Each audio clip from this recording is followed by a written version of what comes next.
जय श्री कृष्णा, राधे राधे। आज हम आपको सुनाएंगे गीता जी का 7वां अध्याय, जिसके सुनने मात्र से हमारे पितरों को मुक्ति मिलती है। अगर पितृदोष लगा हो तो वह भी दूर हो जाता है। स्वयं श्री शिवजी भगवान जी ने माता पार्वती को यह अध्याय सुनाया था।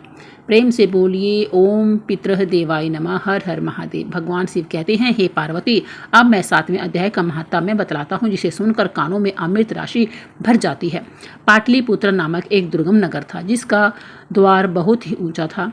उस नगर में शंकुकर्ण नामक एक ब्राह्मण रहा करता था। उसने वेश्यवृत्ति का आश्रय लेकर बहुत सारा धन कमाया हुआ था, किंतु न तो कभी पितरों का तर्पण किया, न ही देवताओं का पूजन ही किया। वह धनोपार्जन में तत्पर होकर राजाओं को ही भोज दिया करता था। एक समय की बात है, उस ब्राह्मण ने अपना चौथा विवाह करने के लिए पुत्रों और बंधुओं के साथ यात्रा की। मार्ग में आधी रात के समय जब वह सो रहा था, तब एक सर्प ने कहीं से आकर उसकी बाह में काट लिया। उसके काटते ही ऐसी अवस्था हो गई कि मणि, मंत्र और औषधि आदि से भी उसके शरीर की रक्षा नहीं हो सकी, उसकी जान नहीं बच सकी। और तत्पश्चात कुछ ही क्षणों में उसके प्राण पखेरु उड़ भी गई और वह प्रेत बन गया। फिर बहुत समय के बाद वह प्रेत सर्प योनि में उत्पन्न हुआ। उसका वित्त धन की वासना में बंधा हुआ था। उसके पूर्व वृत्तांत को स्मरण करके सोचा, मैंने घर के बाहर करोड़ों की संख्या में अपना जो धन गाड़ रखा है, उससे इन पुत्रों को वंचित करके स्वयं ही उसकी मैं रक्षा करूंगा। आपकी योनि से पीड़ित होकर पिता ने एक दिन स्वप्न में अपने पुत्रों के समक्ष आकर अपना मनोभाव बताया। तब उसके पुत्रों ने सवेरे उठकर बड़े विस्मय के साथ एक दूसरे से स्वप्न की बात कही। उनमें से मंझला पुत्र कुदाल हाथ में लिए घर से निकला और जहां उसके पिता सर्प योनि धारण करके रहते थे, उस स्थान पर गया।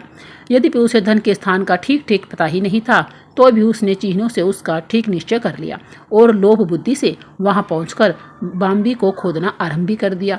तब उस बाम्बी से बड़ा भयानक सांप प्रकट हुआ और बोला, ओ मूढ़, तू कौन है? किस लिए यहाँ पर आया है? यह बिल क्यों खोद रहा है?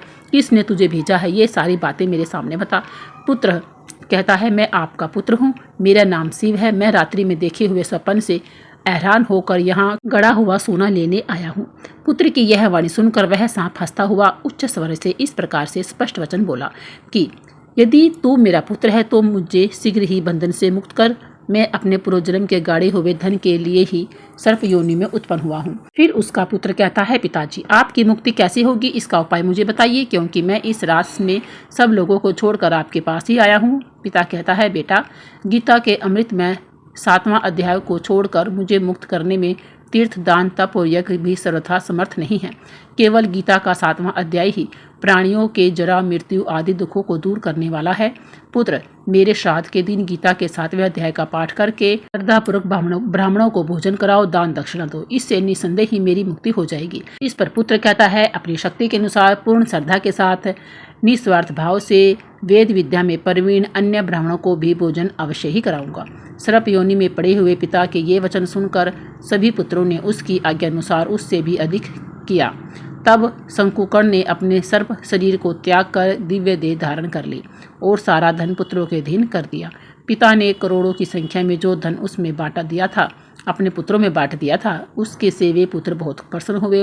उनकी बुद्धि धर्म में लगी हुई थी, इसलिए उन्होंने बावली, कुआं, पोखरा, यज्ञ, देव मंदिर आदि बनवाई और अन्नशाला भी बनवाई। तत्पश्चात 7वें अध्याय का सदा जप करते हुए उन्होंने मोक्ष प्राप्त भी किया।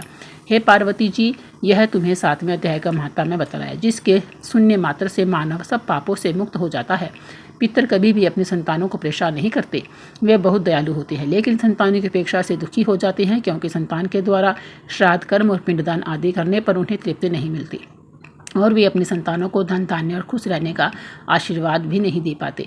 यदि उन्हें तृप्ति मिल जाए तो वो धन, धान्य, खुश रहने का आशीर्वाद जरूर दे।